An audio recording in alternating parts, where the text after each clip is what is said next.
Quarterfinals. A good looking shot, and this could be it. That's it. 6. Best of 3. Another short delivery, another 6, and that ends the innings and the game. Minor League Cricket Playoffs kick off this week, and we've got you covered on Emerging Cricket's Minor League Cricket Show.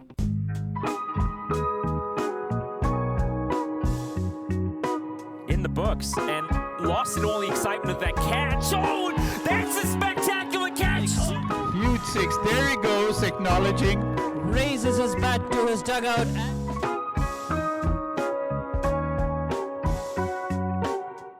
Joining me today to wrap up the season that was and discuss the playoffs that are yet to come is DC Hawks' own Dane Peat.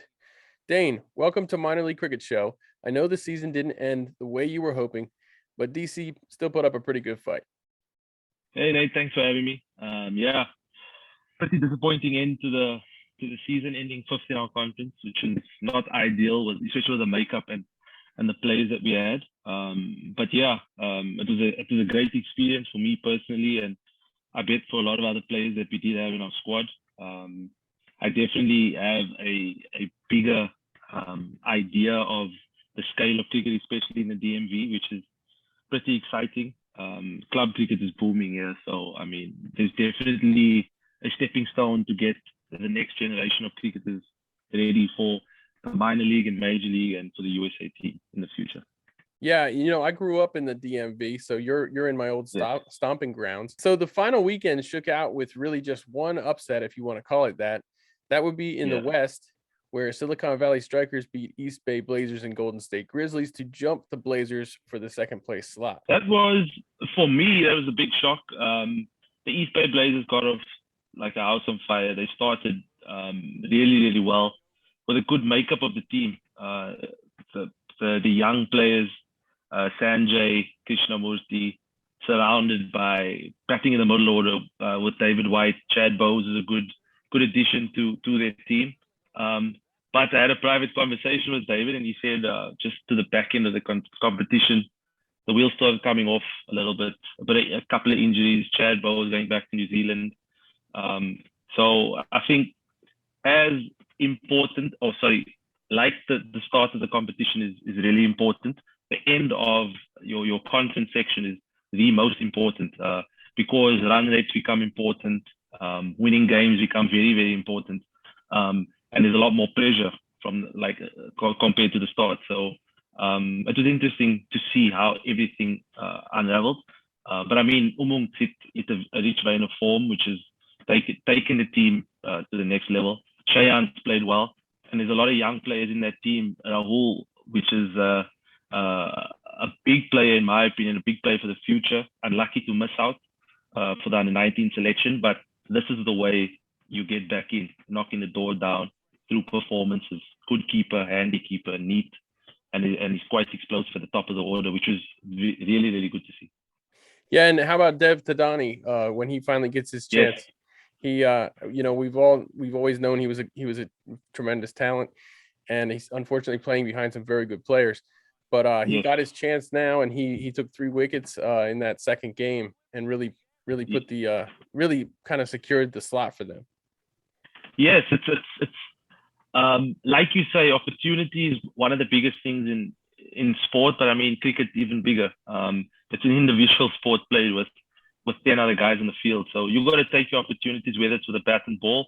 And in the shorter form of the game, catches become even more important because they can change the whole outlook of the game. So I mean, if you get your opportunities to change the game for the team and you put your hand up, those are the moments that you can really get in and get your team into the playoffs, which is the business end of the competition. And I really like the concept of the best of 3. I've played a lot of cricket over the years, and if you're not on song in the first game, you're out. Your best player could get a first ball, and that's it. And I love the concept of the best of 3. It's the American concept, which has worked beautifully in the American sports over the years. Yeah, and it's very important, especially in this competition, because you're having the first round of playoffs are intra-divisional. So you have the West traveling to the Central and the Central traveling to the West to play playoff games. it's nice that they have a 3-game series to adapt to a pitch that they're not familiar with, and gives them a chance to maybe struggle that first game, and then series will be on after that. Golden State won first in the West, and they'll host the Houston Hurricanes. Houston looks very strong, obviously, with Usman Rafiq, Willem Ludwig, Sushant Madani, Slade Van Staden, Karthik Godapelli. Ashley Nez did play on the weekend. I saw his name pop up. He's a steady cricketer, especially in the middle order with a bat. He can take a game away from you. The key is when playing on the turf pitches, especially to the back end of the season, things are going to become really slow, really low. So he's going to be a weapon with a ball in any case. But a quick 30 or 15, 16 balls really takes your team over the line. Getting 150 in a low-scoring game can really be a total that you can defend. But the standout performers, like you mentioned, it's quite a strong team. It's well-balanced. They're really going to be someone to look out for. And they did dominate their conference, which was really good to see. But like you said, you're playing in an interconference playoffs, and this is going to be the real test. You sort of playing against opposition you're not really accustomed to, which really puts everybody on a level playing field. And of course, Golden State being led by Sami Aslam, Hamad Azam, who has been amazing. The guy, I mean, he gets runs and he gets them quick, and of course he takes wickets too. He's an excellent all rounder. Definitely a bit more of a batting all rounder in this league. And then of course Václav Vegela, who has performed out of his mind. And so you have them hosting and Houston visiting, and Václav Vegela has taken wickets even against teams that know him. That's going to be a really interesting series, I think. Yeah, I mean, Sami Aslam does pretty well, but the way that he's played, he's tried to sort of keep everything together in the batting lineup, which is important. I mean, sometimes I saw at Morgan Hill, it's a bit up and down. The surface wasn't batter friendly. So you need that batsman to bat through. But if you're getting starts like that, I mean, balls flying all over the show and clean hitting, it makes your job so much easier. So the power play is something that really needs to be taken advantage of. And once you get out of the power play, the next 4 to 5 overs in the middle is important because then the spinners really get into the game. So you don't want to lose wickets in clusters, especially the Hurricanes don't want to do that. Right. They don't want to lose wickets in clusters because it becomes a domino effect, and all of a sudden you're trying to defend 120, 125, which is not good, especially in a playoff game. I was talking to Tom Nielsen, who's done a lot of the analysis, a lot of statistical analysis, and he said that in this season a wicket has pretty much been worth 4.7 runs.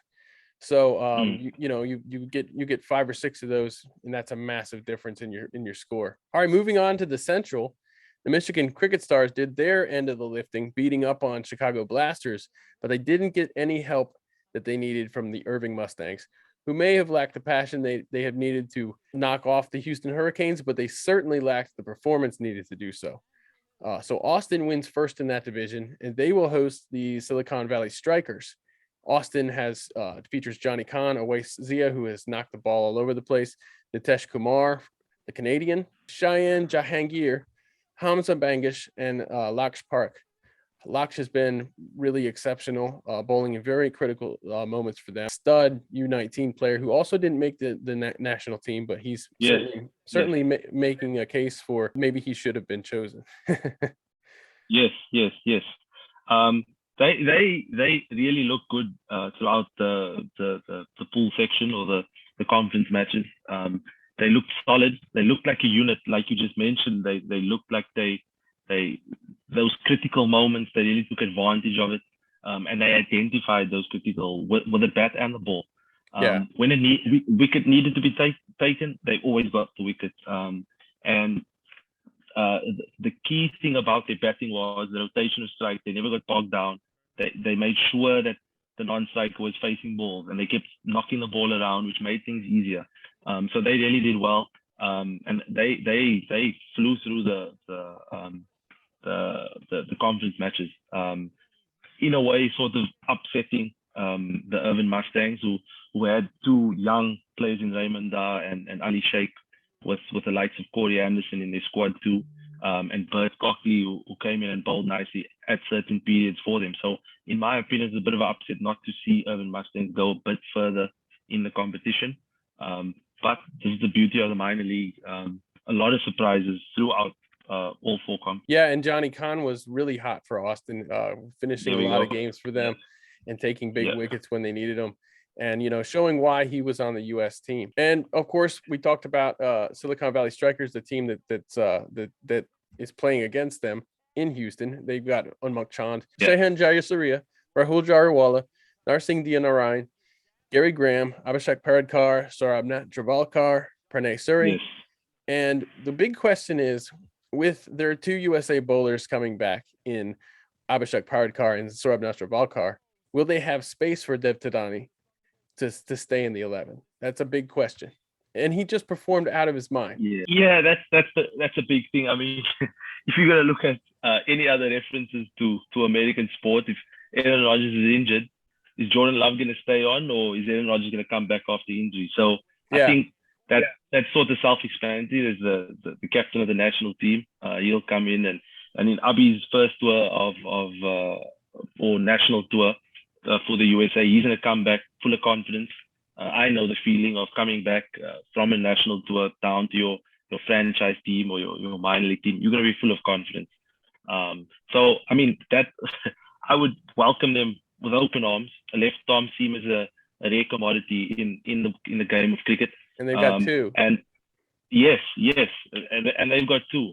So they're definitely going to welcome them back, and surrounded with the batters that they have in Rahul, Shehan, Umang, Narsingh. They've got variety, and they've got a lot to choose from. So this is going to be a real mouth-watering clash for me, and I hope it goes all three games.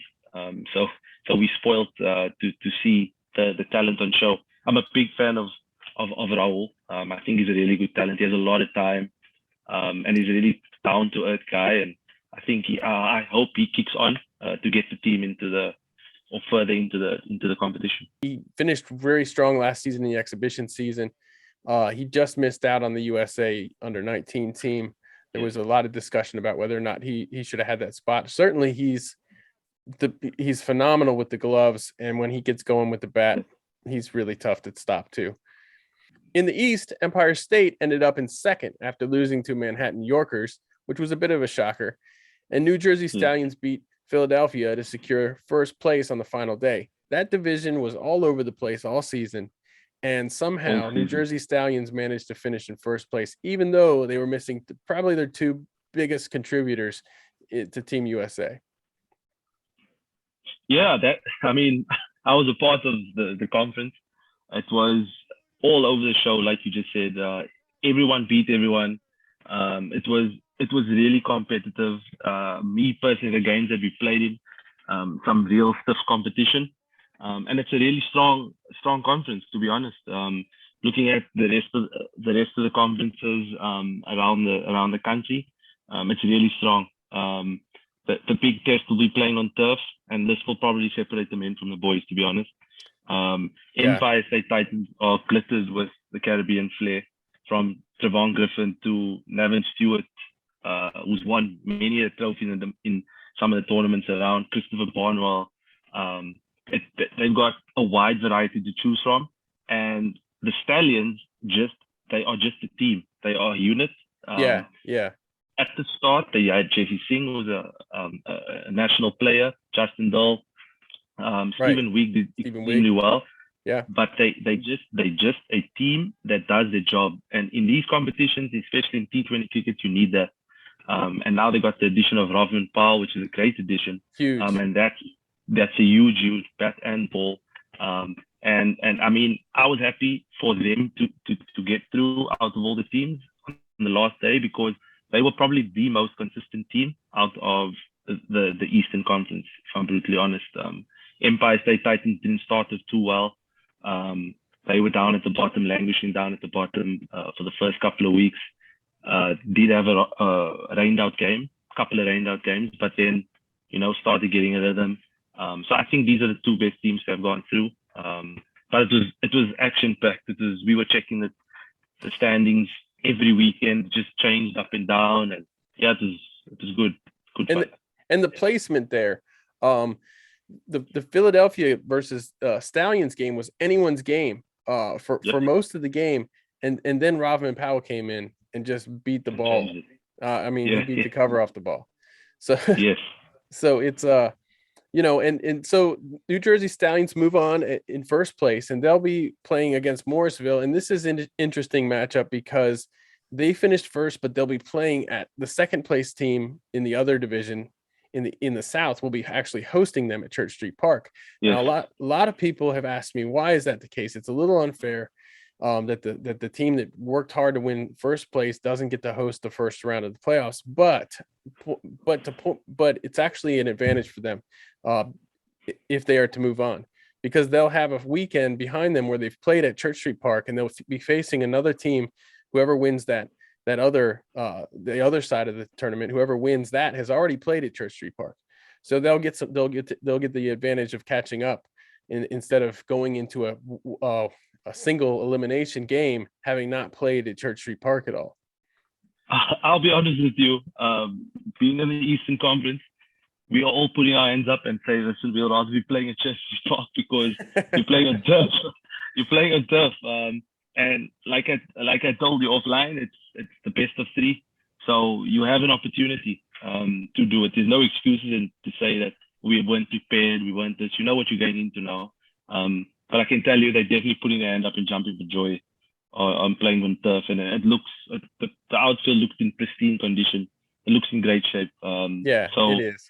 those are the type of things that's going to get guys going to be playing in this game. And hopefully Jaska runs back to add some firepower to the Cardinals. Do I say your Cardinals or the Cardinals? Well, he should be back by then. Fingers crossed. To make it a great series. And of course, Morrisville has Jess Karin, as you mentioned, Kunal Cycle, who's played well at Church Street Park. Lahiru, who that's a good little keeper there. He's a good all-around player. Siva Kumar Duvarapu. What's that? Yeah. Aditya Gupta as well. Adi Gupta. I know you like him a lot. Great young player, great young all-rounder, really dynamic and has a lot of flair. He takes wickets and he smashes the ball. And then of course Rohan Fadki, who you also know. There we go. Abraham Bolasetti, there we go. Ryan Wiggins can hit the ball around. Ruvindu. They've got a good team. Aditya Padala, another young man who's really performed this season. So they've got a good team, and we should see a great series there. In the South last weekend, the Atlanta Fire beat the Paramveers twice, which allowed Morrisville to clinch second place. But the Fire clinched first place, and they will host the Empire State Titans, whom we've just discussed. Now, I did talk to one of their players. This is gonna be a great series. This is gonna be a great series. Oh, I can't wait for it. This is gonna be a great series. They almost. Empire State almost clinched first place, and they would have played at Morrisville. And back to the point about playing at Morrisville versus playing in New York or something, or Philadelphia. Talking to one of their players, they wanted to play at Morrisville. They wanted to win so that they could play at Morrisville. But they'll be playing in Atlanta at the Atlanta Cricket Fields now. Atlanta Fire, they boast Cornet Dry, Stephen Taylor, Aaron Jones, who we don't know if Aaron Jones will be playing or not, if he'll be fit to play because he's been injured in the international series over in Oman. But the runs leader for the team, Sagar Patel, Rishi Bardwaj, Ricardo Powell, Hanchard Hamilton, Shamar Springer. Yeah, they're a great team. I didn't even mention Amila Aponzo. Yes, I know. He's been solid up front. So they're locked and loaded. Even without Aaron Jones, if he doesn't play. Yeah, I think the best thing. Sorry to cut you off, but I think the best thing with that team is the variety that they have, because they could go with Cornet up front to open the bowling or Amila. So they've got variety. I can't get to the tall off spinner. Can't get to his name now.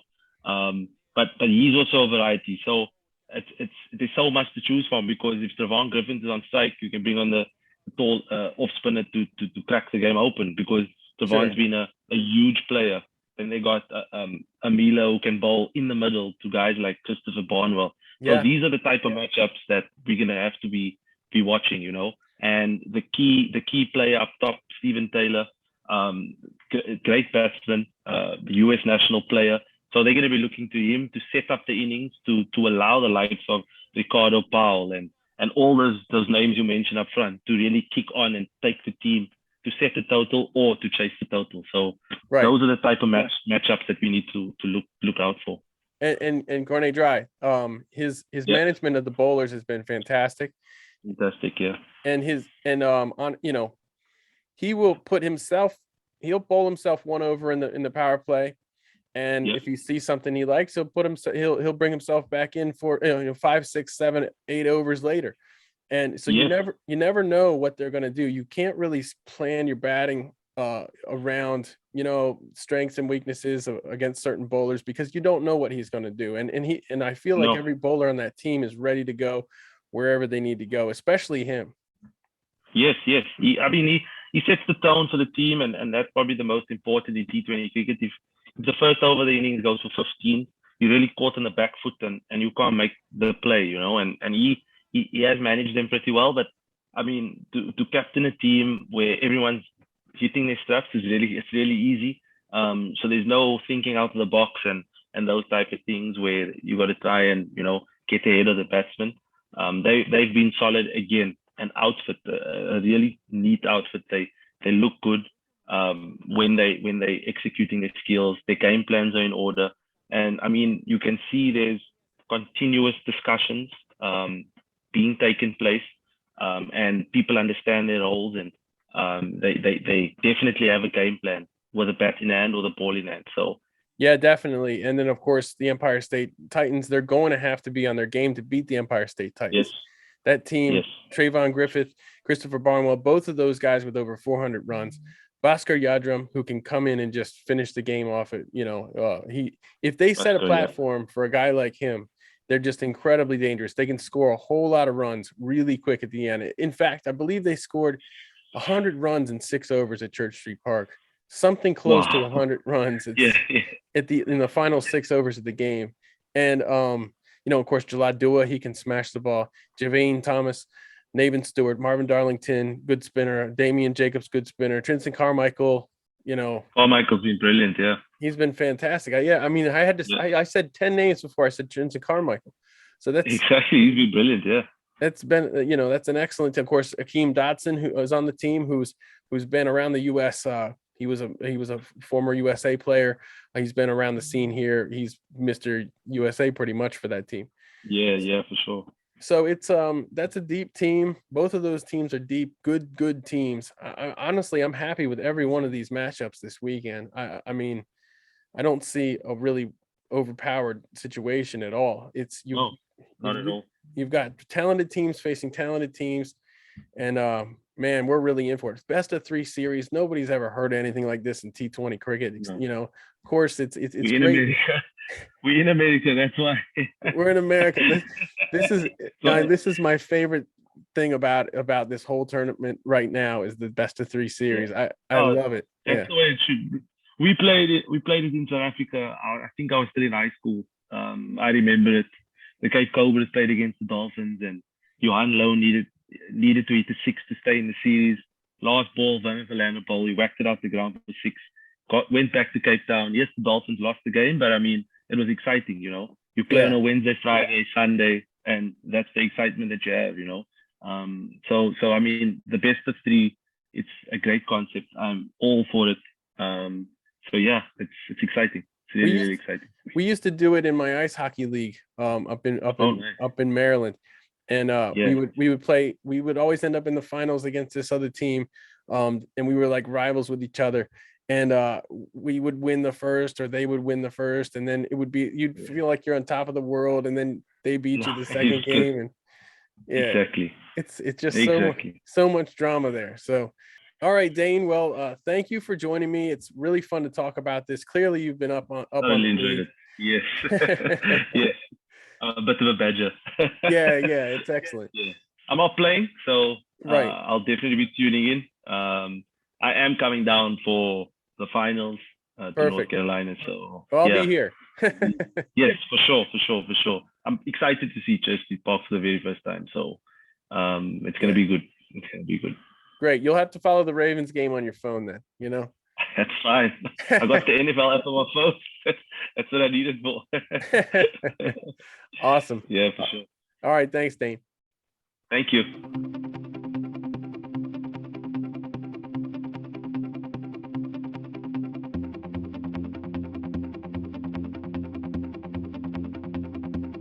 With the regular season wrapped up and the playoff picture defined by 8 teams, our focus has narrowed, and the focus of the Emerging Cricket Emerging Player of the Week has narrowed as well. Joining me to name this week's Emerging Player of the Week is Aman Patel. Aman, welcome. Young players really stepped it up this week, and it really made a difference. Oh, yeah, absolutely. And this was a big week, of course, in the minor league, right? Everyone's trying to gear up and make that final push for the playoffs, and you knew you needed some big performances. And some young players did come to play. You look at Bhaskar Yadram from the Empire State Titans. Matthew Ford had, played well today. Sai Teja scored 50. Brilliant knock from him for a youngster as well.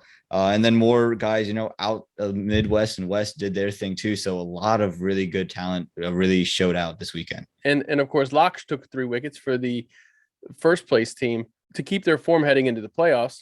And in the West, nobody stood taller than Silicon Valley strikers Dev Tadani.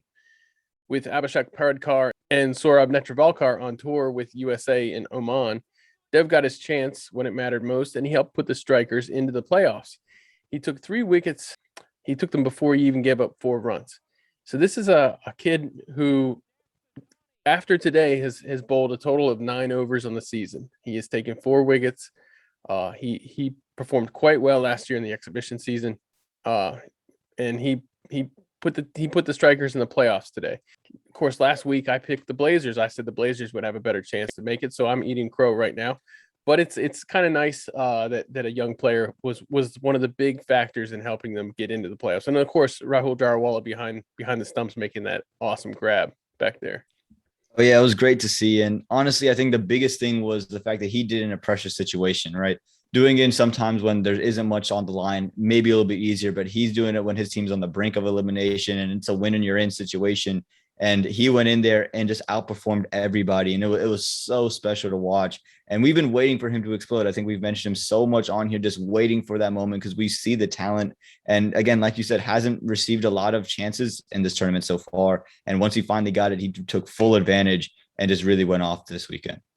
It'll be interesting to see if the strikers use him next weekend when they get hopefully they get their USA players back. Aman, who's the emerging player of the week? Did I spoil it by talking about him for 5 minutes there? Yeah, I think that's who we got to go with. I think Dev Tadani is the obvious choice here. Again, just performed beautifully in a pressure situation, a must win. I don't think you can give it to anybody else. So this week's Emerging Cricket's Emerging Player of the Week has to be Dev Tadani. Let's move on to next week. Make some predictions a little bit. Let's see who do you think is going to stand out next week and be our first playoff Emerging Cricket Emerging Player of the Week? Yeah, I think a lot of good options. And I'm thinking a lot about the venues in which these are going to be played. And of course, we got 3 games for everybody to play. I'm going to go with Aditya Gupta, the Morsel Cardinals. Maybe some home cooking in there, but he's going to be at Church Street Park. And on that ground, we've seen spinners take a lot of wickets. He's performed very well on this ground. And I think for the Morsel Cardinals to really have a shot to win against the New Jersey Stallions, they need him to really produce. He's been producing, and I think he's going to get both opportunities with the ball. I think he's going to bowl full quarter every game. And I think with the bat, you're going to see him come in that 6, 7, 8 and just be a big part of that Cardinals plan. Yeah, it's a smart choice because he is a two-way player. He can really smash the ball. And when he's on his day, he can take wickets and hit sixes and propel them to victory. So let's see how he does. My choice, I've thought about the venues too, and I'm going to have to favor Vatsal Veghela in that matchup. He has been murder for people who've played against him 2 or 3 times this season. He's still taking them out. Of course, he's facing up against Karthik Gadapelli from Houston, who's also a brilliant young left arm orthodox bowler. So the two of them, it's like, who do you choose? So I'm going to go with Vatsal at home. Yeah, absolutely. He's been someone again who's been very consistently mentioned on this segment of the show, and he's been very consistent throughout the year. And I think it's going to be a great battle. I think, the little subline of that whole playoff scene is going to be this little youth on youth battle, which would be a lot of fun to see. Yeah, I know we mentioned before, you mentioned before Matthew Ford. Man, what a player he has become. He's showing himself to be, both with the ball and with the bat. He's taken 20 wickets this season. He scored, I think, 42 off of like 12 on Saturday. There's nothing else he could have done to help that team. And Michigan, of course, played their hearts out and found themselves on the outside looking in, but they should be happy and proud of how they performed. And Matthew Ford, what a star he's going to be. Yeah, absolutely. And again, in a pressure situation, they needed to win. Unfortunately for them, they needed some help to continue to get in, and they didn't get the help they needed. But for him, he knew we need to win. Otherwise, we're not going to make it. And for him to have that day with both the bat and the ball, it was so impressive. And had the Michigan Cricket Stars made their way into the playoffs, I think that he could have found himself pushing Dave Tadani to this week's title. Oh, no question about it. Well, next weekend we'll be back together again at Church Street Park. We've had a couple of weeks where we haven't gone there, and I'm missing it. I'm itching to get back over there for a best of 3 series. Let's hope it goes down to 3 games, and let's hope every series is good. Yeah, I can't wait to get back to Church Street Park, and I can't wait for these playoffs. It's going to be an absolutely thrilling event. All right, Aman. Thanks a lot. I'll see you on Saturday. Yep. See you then. Appreciate it.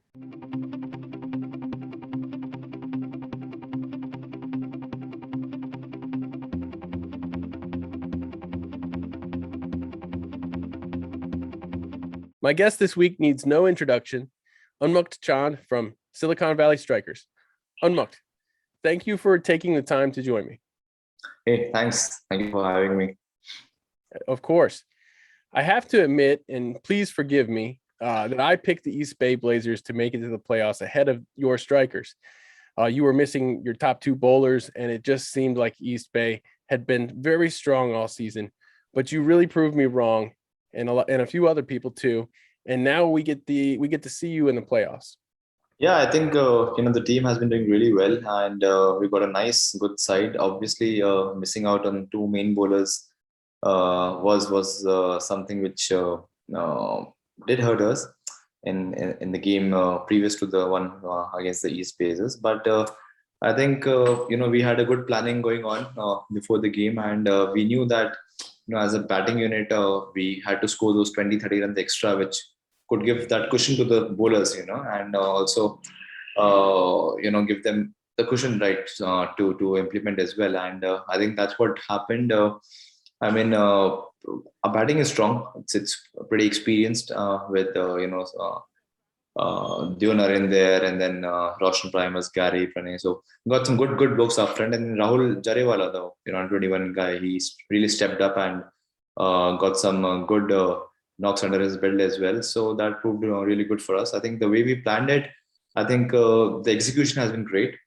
We always talk about execution, and we plan always, but the execution is something which is getting better with every game. And that's why the team is doing well as well, and they did a great job in this weekend. Beating both the teams, the top 2 teams, East Bay Blazers and the Grizzlies, and it's good that we'll have our 2 boys back in the knockouts now, and really looking forward to the knockouts now. Yeah, and it's a best of 3 series, which is pretty kind of unique to T20 cricket. Which I love that, actually. I think it's an excellent way of doing things. I'm sure you like it too, being that, the teams are the first round is going to be interdivisional. So some teams from the Central will travel to the West, a team from the West will travel to the Central. So you'll be in unfamiliar territory, and you have a game to kind of maybe adjust to that. And if you lose, it's not the worst thing in the world. What are your feelings on that 3-game best of 3 series? Well, obviously, first of all, it's nice to have some more game time. But it's always good to play some good competitive games. It really increases the levels of a sportsman as well, and you get to play some competitive cricket, which is good for cricket in general in the US, and also for the boys as well. I feel that when I first came here and playing the first game here as well. I think the standard has really got better over time because obviously you're playing more competitive cricket every week and you're practicing more. So obviously you're more focused, and that is something which is very good for US cricket in general. And good that we have got some more games under the belt. Obviously, playing 15 games and making it to the knockouts, and then it's again at the end of the day, it's a T20 game. Anything can go anywhere, right? And it's so I mean, having 3 days gives you a little cushion where you can sort of even if one game doesn't go your way, I mean, you've got a chance to sort of regroup and come back again. So I think it will give the best team a chance to reach the semifinals. So I think really excited about it, and good that we'll be traveling to Houston. I'll be playing my first game at the Musa Stadium the next weekend. So really looking forward to it, and really looking forward to getting these 2 games under our belt as well. Yeah, and we were talking earlier about some of your bowlers that were missing with Team USA. This past weekend, Dev Tadani was in the team, and he took 4 wickets in his 2 games, 3 of them on Sunday. Very important moments early in the game before he even gave up 4 runs, and he really kind of helped change the game for you guys. Do you enjoy seeing young players like that step in and perform and really earn your trust? Well, it's lovely to be very honest, and what is special about this team is you look at the whole squad. Whenever you look at champion teams, right, it is not just about one guy; it's about the entire team. And if you look at a team, there's no one guy who has the maximum runs or the maximum wickets, but everyone has been performing somewhere or the other. So it's not like the batsmen are always doing the right job. It's the bowlers who sometimes compliment the batsmen, and even the batsmen. I mean, last game Gary stepped up. And he stepped up. So this is what a champion side is made of, right? All your 11 players are the ones who can win your games. And the good thing about these youngsters is that they are always very regular with their practices. They did not get to play. He played 1 or 2 games early on, but then he was sitting out. But he was regularly coming for practices, turning up for practices, making sure that he does the right things all the time, and practicing well. And ultimately it gives the result as well. So when his chance came, he executed it really well. And that's what really makes me proud of these guys, that they are able to do it when it matters the most. I mean, obviously you have nerves when you're playing a game after a long time, but the way he did what was expected of him was something superb. He bowled in the areas where we've been telling our bowlers to bowl, and he was very very good with it. And even the catch he took yesterday was a phenomenal catch. He took at the boundary. So I think it's something which really fascinates me. I'm really happy that these young boys are stepping up, and it shows that US cricket is going in the right direction, and really excited about these boys as well. Yeah, it's great to see it. I love seeing the young guys perform because it does mean exactly what you said. Cricket's going in the right direction here. Dev performed very well in the exhibition season last summer, so it's nice to see him back at it this season. Now you might have a tough decision on your hands this weekend with your bowlers returning. It might get a little bit difficult, but he's proved himself. And if you do need to turn to him, if you do end up turning to him, I'm sure you feel perfectly confident doing so. Well, it's always nice to have a nice, healthy competition when it comes to selecting the team. I mean, I'm really happy to scratch my brains for such sort of a thing, and that's something which is good for the team as well. So yeah, right. It's gonna be a tough task. Yeah, it's not easy. You have Abhishek Pardkar and Saurabh Netravalkar. Saurabh with lots of experience. He has a lot of the same experiences that you have as far as having played for India U19 and whatnot. And now he's captaining USA. Can you talk about a little bit what it's like to come back from a tour? You came back from winning the World Cup, for example, the U19 World Cup with India, and you came back to your team. How did you feel? How did that boost your level of play, or did it? Oh yeah, 100%. I mean, obviously it was a great moment for me, for the entire team, and for so many people across the country who support us. So it was a great journey, obviously, and we had spent a lot of time playing together. We won a couple of tournaments before that as well. So it was a long journey, not just a tournament. It was a 3-year journey as a team together. And finally reaching the summit and winning that was something very special. But also at the end of the day, it was a it was a reward to all the hard work which you keep putting in every day for so many years, and then you get a reward. So it really boosts your confidence and also tells you that if you keep putting in the hard yards, you are going to get to a place where you can actually have a do well for your team, for your country, for your state, or whatever, right? And it's something with, it's like a sort of a pat on the back, and you feel more invigorated to even well in the further games, and produce some good knocks or win games for your team. So it's always special, and I feel that tournaments like these do shape up a lot in terms of a player is concerned. High pressure games, you win those games, you lose some of them, and I mean the amount of learning is huge, and which really adds up to your character, to you as a player as well. So it's good. I think at the end of the day, it's all about learnings, right? And it's not the end of the road. And I think you learn a lot from your defeats as well. Yeah. It's something you go back to, and then you sit on the drawing board, you sort of chalk out a plan, and then you again work hard to make sort of remove those chinks in the armory, and get back stronger. So I think it's a learning experience, and I'm sure that they're going to do well in the coming tournaments. Right. Well, when you talk about rebounding from disappointments and things like that, and using that as a learning experience, Jaskaran Malhotra just he spent some time out of the U.S. team after having some disappointing results, and then he's back in the team now, and he actually scores 173 runs as a number 5 in an ODI, and he scored 6 sixes in an over. So that's quite a way to rebound from some disappointments. So it's great to see an American cricketer with his name in the books like that.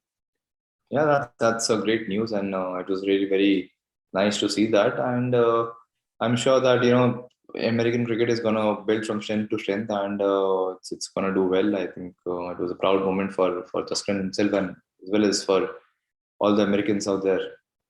Yeah, for sure. So myself, as an American cricket fan, I hear all the stories about how great India is as a cricketing nation as far as their fandom, and of course producing excellent players, as we both know. But yeah, the fan base there is famous. So what is it like to be a star player in a country like India? Well, obviously it's nice that people treat your cricketers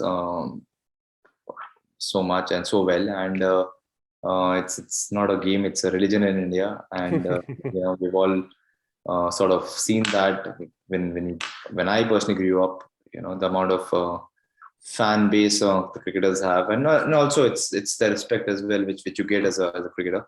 So that's nice, and it's always special to play in India, to represent the people, and the sport brings a lot to every Indian, and I think it's something which we all define ourselves with. So obviously it's great. It's nice to that people know you, people respect you, and also people acknowledge that you do something for your country or for your or wherever, and that you get a certain recognition for that. So it's always nice to have that. Yeah, I'm hoping there'll be a day in this country where a star cricketer can walk down the street and everyone will know who they are. So that's the kind of fan base I'd love to see here. But I really wish that would happen, and I'm sure that will happen. What are your opinions about this league so far? Well, as I told you earlier, it's getting better. To start off with, especially, I haven't seen the Eastern Conference matches, but in our Western conferences, the teams are good, and the competition is getting better. The players are getting better, because obviously before this, players did not get very good competitive tournaments. But now with this minor league coming up, it's the competition level is increased. The quality of players is getting better. Like getting to play some good cricket, which obviously adds on to your experiences and adds on to you as a player as well. So which is a very good thing, and I'm really enjoying it, and I really look forward to such more some more healthy competitions like this, because this is the only way cricket can grow, and sort of it's the right way to go. If you look at the future of American cricket, that's the right way. Planning out a domestic structure like this, where everyone is involved in such a capacity for like 3 months together. So that's something which is really interesting and very nice to have in America. Yeah, I agree. It's great to finally have a platform like this. It's great to finally have, for the players to showcase themselves. They'll all be measured against each other, and to get the eyes of people who can change their lives pretty much. And in this, we needed something like this to unify the country because it hasn't been historically terribly unified. So, in my opinion, it's been great. So. Yeah. Well, Unmucked, thank you very much for joining me. If you advance in the playoffs, I'll see you here in North Carolina at Morrisville at Church Street Park, and I'm sure you'll love it here if you guys are lucky enough to get that far, or if you're good enough to get that far. Sure, man. Nice to speak to you as well, and hopefully we'll see you in North Carolina. Thank you.